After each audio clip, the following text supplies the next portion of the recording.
Bonjour à tous. Nous avons fait cette petite vidéo pour vous montrer un certain nombre de nouvelles fonctionnalités d'Artiref, dont bien sûr l'arrivée de Socrate. Ici, de manière simple et habituelle, vous rentrez vos mots-clés. On peut faire appel à Socrate pour chercher les synonymes d'Artificial Intelligence en management. Donc ici, dans ce cas, on peut peut-être rajouter Machine Learning et Deep Learning. On peut souhaiter ajouter d'autres mots-clés. On a des opérateurs booléens et ou disponibles. Donc ici, je vais rentrer ethics.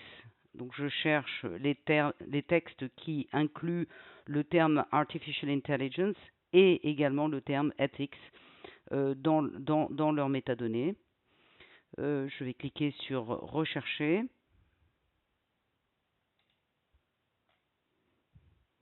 Et la plateforme va me proposer les 136 documents qui ont été identifiés dans la littérature scientifique. Vous voyez qu'il y a un système d'étoiles aussi, ça vous signifie le ranking, le rang de la revue dans les classements européens, dans les grands classements européens, FNEJ et CABS. Donc là, ce sont des revues 2 étoiles. Ici, vous avez des revues 5 étoiles, une revue 5 étoiles et ainsi de suite. Vous avez accès aux abstracts quand ils sont disponibles. Ainsi, si vous le souhaitez, vous pouvez éliminer certains textes de votre analyse. Si par exemple vous décidez que ce texte ou celui-ci et celui-ci ne correspondent pas à votre recherche, vous pouvez les éliminer de l'analyse des analyses qui sont faites. Une fois que vous avez validé vos textes, comme d'habitude, vous validez. Ça prend quelques secondes pour analyser, faire toutes les analyses et vous affichez les résultats à la fois d'Artirève et de Socrate. Vous allez le voir.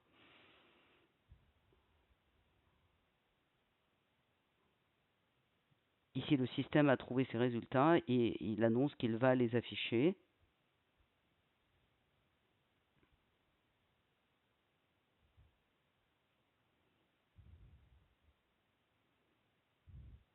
Voici les résultats. Donc, les résultats, pas de gros changements au niveau présentation. Vous avez toujours cette carte en étoile. Vous pouvez faire varier bien sûr la taille du texte ou la taille des liens si vous avez envie de les lire mieux. En cliquant sur ces petits ronds, comme auparavant, vous avez accès aux détails du texte. Ici, vous avez le résumé. Vous avez deux analyses comme auparavant, les thématiques de recherche actuelles par défaut des 6 dernières années et les textes fondateurs.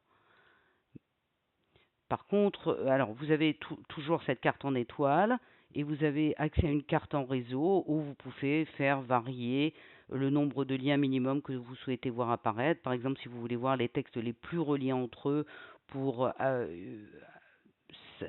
simplifier votre interprétation, vous pouvez le faire. Par défaut, le nombre de liens minimum est 2, donc vous pouvez voir les liens entre les différents textes.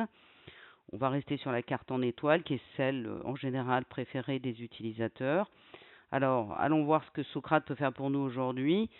Auparavant, vous deviez regarder chaque groupe de textes. Ici, vous avez 4 thématiques de recherche correspondant aux 4 couleurs de la carte en étoile.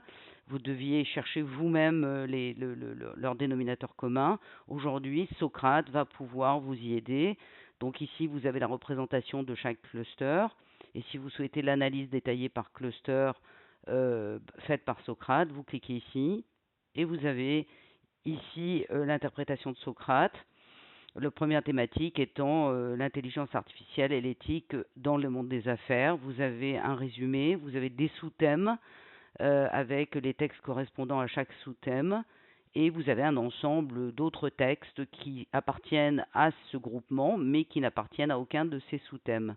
Vous avez des lectures suggérées ici, de la même manière que dans l'extraction, vous pouvez regarder les abstracts. Vous avez d'autres informations comme le nombre de citations brutes et l'indice de citation normalisé. Voilà.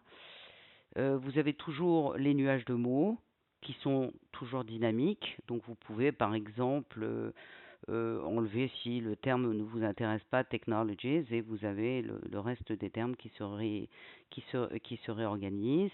Et vous pouvez également changer les paramètres, c'est-à-dire que si finalement vous souhaitez, plutôt que l'analyse par défaut qui est proposée des 6 dernières années, vous pouvez souhaiter prendre les 10 dernières années, auquel cas vous modifiez ici et vous recalculez, vous demandez au système de recalculer tout pour vous. Donc ça, ce sont les thématiques de recherche. C'est le même fonctionnement pour les textes fondateurs, où ici vous avez 3 grandes écoles de pensée. Les textes fondateurs étant ceux qu'il faut connaître pour bien comprendre le domaine que vous souhaitez investir. Vous avez ici le détail de chaque texte. Et après, l'analyse par cluster, par exemple, la première école de pensée se rapporte à l'éthique de l'intelligence artificielle, avec le résumé, les sous-thèmes, etc. Les lectures suggérées, les nuages de mots et les paramètres que vous pouvez souhaiter changer. Si vous voulez une granularité meilleure, vous pouvez souhaiter afficher 32 ou 56 références fondatrices du champ, plutôt que les 17 qui vous étaient suggérées par le système. Chose très importante, donc vous avez bien sûr l'analyse par cluster de Socrate, qui arrive ici lorsque vous cliquez sur le Tree Map Chart en haut. Mais vous avez également, pour télécharger les résultats d'Artirev, c'est comme auparavant, télécharger les fichiers qui vous donnent les résultats scientifiques. Et vous pouvez télécharger les résultats de Socrate, qui est donc l'analyse de Socrate, qui représente l'analyse de Socrate. Voilà. Et vous pouvez voir ce que vous obtenez. Vous avez l'interprétation des thématiques de recherche ici. Le document vous donnera à la fois la cartographie et à la suite le squelette de votre revue de littérature, cluster par cluster, que vous pourrez exporter. Voilà. Ça, ce sont les grandes écoles de pensée. Et vous avez de la même manière le squelette de votre revue de littérature. Nous espérons que ce rajout et ces nouvelles fonctionnalités dans Artirev et l'aide de Socrate pourra vous assister dans le développement de vos revues de littérature. N'hésitez pas à nous contacter si vous avez des questions.